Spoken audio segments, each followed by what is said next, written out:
Prayaag Akbar comes from a house where reading and writing were a passion and livelihood both. His father, Mubashshir Javed Akbar, and his mother, Malika Joseph, were both journalists. Prayaag read economics at the Ivy League Dartmouth College, made famous by the likes of Robert Frost, Theodore Geisel, also known among children as Dr. Seuss, Dinesh D'Souza, Shonda Rhimes, and Mindy Kaling. His studies at the prestigious LSE were related to politics, but he started his career in journalism like his parents. He is bracketed with the likes of Evelyn Waugh, Martin Amis, and Joe Hill, where his literary gift is relegated to the writing genes, while in fact his debut in writing has radiated its brilliance on his parents. His debut novel,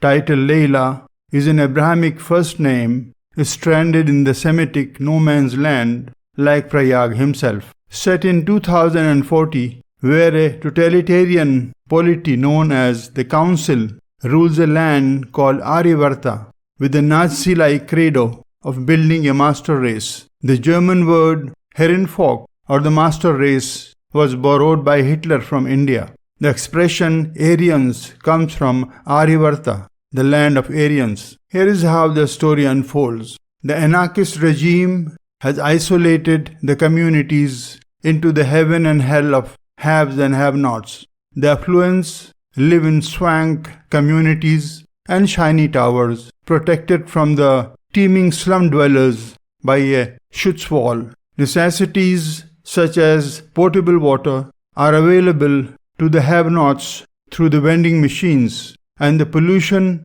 emitted by the waste and decay rains grey on them when the foul air rises from the blistering garbage heaps, whereas the affluents are served clean air through the air purifiers. A Muslim man married to Shalini, a Hindu woman, is killed by the zealot minions known as the repeaters. The woman is sent to a harrowing atonement boot camp for the expiation of her sins, and her little daughter Leila is sent to a reformatory for reschooling into an Aryavarta sheep. The rest of the story ambles through the intricate cobweb of the sect and its working mechanics. In her journey through the partisans and the time servers, the woman succeeds in crossing over to the heaven side in search of her daughter. By premise, the story belongs to realistic fiction because dystopian literature speculates societies in cataclysmic decline. It's a social order where characters battle with the far-right autocratic polity which has compromised and undermined all instruments of public service and security. It uses the law and order apparatus to subdue the resistance and rewrites the Charter of Civil Rights. All of it and more to serve an extremist credo at the cost and exclusion of the deprived, impuissant minorities. It drains all national resources into a cesspool of loot in the custody of a few of their plutocrat cahoots. But Leila is about the clear and present danger in Aryavarta, in warmongering America, in Italy of brothers, in North Korea, Venezuela, Russia, China, and several other polities masquerading as social democrats. There are innuendos of the story being inspired by the books such as Suzanne Collins' The Hunger Games, in the use of violence and isolation in enclosures to control people.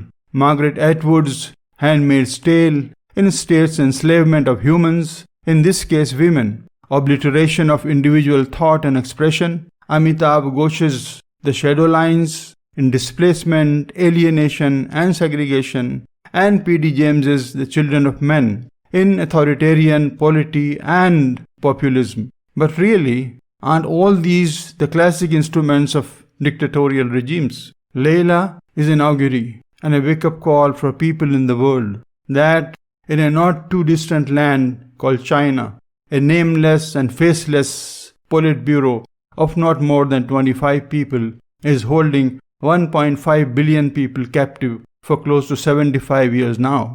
And these people have become immune, just like the people of Aryavarta, to the loss of spirit, dignity, motility, ambition, and identity. And China is just an illustration of how resilience is increasingly becoming a curse. Further up, there are generations of Russians, Burmese, and Pakistanis as well waiting for Godot. Journalists, not the carpetbaggers, are innate rebels, and Prayaag, being one, shows the great promise of transition from non-fiction to fiction that we witnessed in Dickens, Twain, Hemingway, Follett, Harris, and Elbaum, to name a few. All of them started as journalists and had the fine knack of picking a nagging fact and turning it into toothsome fiction. Leila possesses the audacious claim to stand alongside classics such as Brave New World,